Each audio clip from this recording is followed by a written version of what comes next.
Deer students, good evening all of you. কেমন আছো সবাই? আশা করছি সবাই ভালো আছো। আজকের এই ভিডিওটিতে আমি জিকে থেকে কিছু প্রশ্ন তোমাদের সাথে বিস্তারিতভাবে আলোচনা করব, যেগুলো তোমাদের কম্পিটিটিভ এক্সামসের জন্য ভীষণভাবে গুরুত্বপূর্ণ। তাই বলবো শেষ পর্যন্ত দেখো। প্রথম প্রশ্ন, সম্প্রতি প্রকাশিত খাকি মেয়ে স্থিতপ্রজ্ঞা বইটির লেখক কে? যেটা খুব জনপ্রিয় একটি বই, যেটা রিসেন্টলি প্রকাশিত হয়েছে। সঠিক উত্তর হবে অপশন বি, অনিল রাতুরি, যিনি প্রাক্তন ডিজিপি অনিল রাতুরি, উনি লিখেছেন এই বইটি খাকি মেয়ে স্থিতপ্রজ্ঞা। নেক্সট প্রশ্ন, সম্প্রতি উত্তর কাশ্মীরে দেখা মারখোর ছাগল, যেটা উত্তর কাশ্মীরে দেখা গেছে, তো এই মারখোর ছাগল কোন দেশের জাতীয় পশু? অপশান দেখো, বিভিন্ন দেশের নাম দেয়া রয়েছে। সঠিক উত্তর হবে অপশান বি, পাকিস্তান। পাকিস্তানের জাতীয় পশু মারখোর ছাগল, যেটা উত্তর কাশ্মীরে লক্ষ্য করা গেছে, যেটা হচ্ছে সর্পিল আকৃতির শিংওয়ালা একটি ছাগল। ঠিক আছে, তো এটার নাম হচ্ছে মারখোর ছাগল, এর নামকরণ করা হয়েছে, যেটা পাকিস্তানের জাতীয় পশু।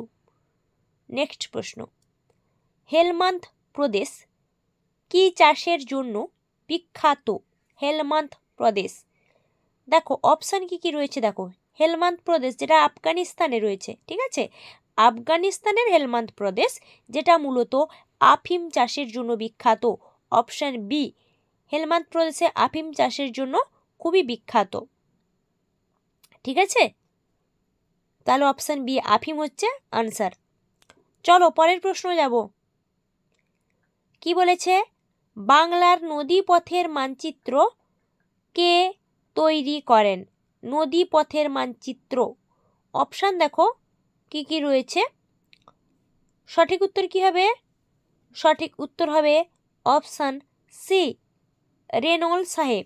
ওনাকে মেজর রেনল্ড সাহেবও বলা হয়। ঠিক আছে, যিনি একজন ভূগোলবিদ এবং ইতিহাসবিদ ছিলেন, বা সমুদ্র বিজ্ঞানে খুব অগ্রদূত ছিলেন যিনি বলতে গেলে, মেজর রেনল্ড সাহেব, যিনি বাংলা নদীপথের মানচিত্র তৈরি করেছিলেন এবং ভারতের সার্ভেয়র জেনারেল হিসেবে দায়িত্ব পালনও করেছিলেন উনি। নেক্সট, কার্লাপাট বন্যপ্রাণী অভয়ারণ্য কোন রাজ্যে অবস্থিত? কার্লাপাট বন্যপ্রাণী অভয়ারণ্য, দেখো রাজ্যগুলোর নাম দেয়া রয়েছে অপশানে। সঠিক উত্তর হবে অপশান এ, ওড়িশা। মূলত ওড়িশা রাজ্যের কালাহান্ডি জেলায় এই অভয়ারণ্য অবস্থিত, কার্লাপাট বন্যপ্রাণী অভয়ারণ্য। পরের প্রশ্ন, 6 নম্বর, কোন ধর্মীয় শাখার মতবাদ জনপ্রিয় করার জন্য হর্ষবর্ধন কনৌজে সম্মেলন আহ্বান করেছিলেন? দেখো অপশান কি রয়েছে। সঠিক উত্তর হবে অপশান বি, মহাযান। ঠিক আছে, মহাযান ধর্মীয় শাখা, যেটা মহাযান, এর মতবাদ জনপ্রিয় করার জন্য হর্ষবর্ধন কনৌজের সম্মেলন আহ্বান করেছিলেন। নেক্সট প্রশ্ন, দিল্লির কোন সুলতান উত্তর ভারতে বিভিন্ন শহর স্থাপন করেছিলেন? কোন সুলতান? অপশান দেখো কি রয়েছে। সঠিক উত্তর হবে অপশান বি, মোহাম্মদ বিন তুঘলক, যিনি হচ্ছে পাগলা রাজা বলে যেনাকে সম্বোধন করা হয়। নেক্সট, কোপেন ভারতের জলবায়ুকে কয়টি ভাগে ভাগ করেছেন? ভারতের জলবায়ুকে কোপেন কয়টি ভাগে ভাগ করেছেন? অপশান দেখো কি রয়েছে। সঠিক উত্তর হবে অপশান সি, 5টি ভাগে। এবং উনি যে ভাগ করেছেন বা শ্রেণী বিভাগ করেছেন উনি জলবায়ুর, ওগুলো হচ্ছে ইংরেজি যে capital letter A B C বড় হাতের, ঠিক আছে, A B C D E, এভাবে উনি প্রকাশ করেছেন ভাগ অনুযায়ী। নেক্সট প্রশ্ন, ভারতীয় সংবিধান সংশোধনের ক্ষেত্রে কার নিরঙ্কুশ ক্ষমতার প্রাধান্য পরিলক্ষিত হয় সংবিধান সংশোধনের ক্ষেত্রে? দেখো অপশন কি কি রয়েছে দেখতে পাচ্ছ। সঠিক উত্তর কি হবে? সঠিক উত্তর হবে অপশন সি, পার্লামেন্ট। সংবিধান সংশোধনের ক্ষেত্রে নিরঙ্কুশ ক্ষমতা যেটা হচ্ছে পার্লামেন্টের রয়েছে। নেক্সট প্রশ্ন, শিবালিক পর্বত নেপালে কি নামে পরিচিত? শিবালিক পর্বত, দেখো অপশন কি কি রয়েছে। নেপালে কি নামে পরিচিত? সঠিক উত্তর হবে অপশন বি, চুরিয়া।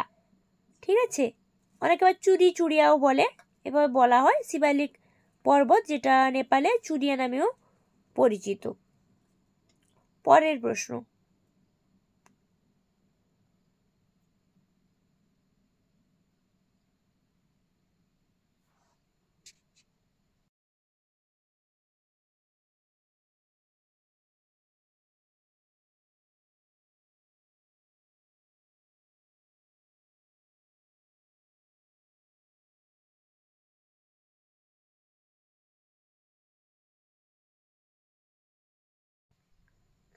সুগন্ধি দ্রব্য প্রস্তুত করতে কোনটি ব্যবহৃত হয়? সুগন্ধি দ্রব্য, ঠিক আছে, সঠিক উত্তর হবে অপশন এ, ইথাইল অ্যালকোহল। ঠিক আছে, অপশন এ, ইথাইল অ্যালকোহল, যেটা সুগন্ধি দ্রব্য, বিভিন্ন প্রকার সুগন্ধি দ্রব্য, পারফিউম বলো, যাই বলতে পারো, সুগন্ধি যা কিছু, ঠিক আছে, ইথাইল অ্যালকোহল ব্যবহার করা হয়। নেক্সট প্রশ্ন, কোন হরমোনটি উদ্ভিদের জিওট্রপিক চলনের জন্য দায়ী বা জিওট্রপিক প্রতিক্রিয়ার জন্য দায়ী? একই প্রশ্ন, ঠিক আছে, বা ট্রপিক চলন নিয়ন্ত্রণ করে উদ্ভিদের? সঠিক উত্তর হবে অপশন ডি, এটা উত্তর তো সবারই জানা আশা করছি, অক্সিন। অক্সিন হরমোন যেটা উদ্ভিদের জিওট্রপিক প্রতিক্রিয়ার জন্য দায়ী। ঠিক আছে, চলো পরের প্রশ্ন যাব। কোনো নির্দিষ্ট পর্যায়ের বাঁ দিক থেকে ডান দিকে গেলে পরমাণুতে কোন পরিবর্তন হয়, বা পরমাণুর আকার কি পরিবর্তন হয়, এরকম প্রশ্নও থাকতে পারে। অপশন দেখলে বুঝতে পারছো কি প্রশ্নটা করেছে। সঠিক উত্তর হবে অপশন সি, আকার কমে, মানে পরমাণু ব্যাসার্ধটা হ্রাস পায়, তো আকার কমে যায় বাঁ দিক থেকে ডান দিকে গেলে।